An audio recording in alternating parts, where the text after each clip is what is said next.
জনাই কৈ গৈছে কুলি ধৰি না শাস্ত্ৰ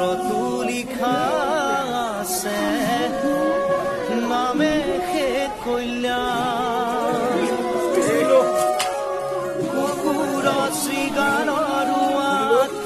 মাতো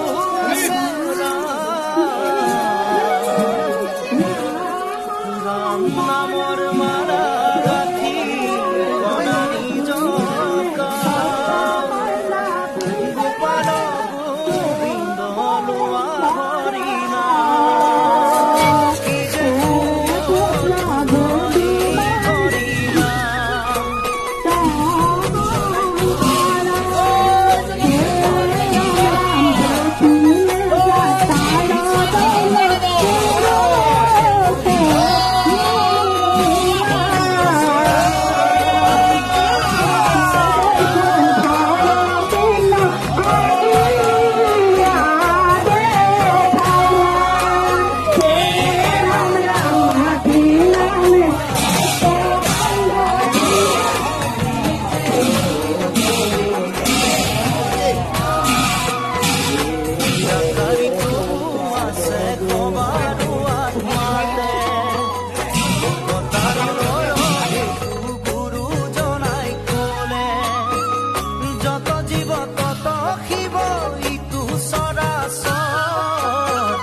চৰণে পৰিয়া হবা কৰিবা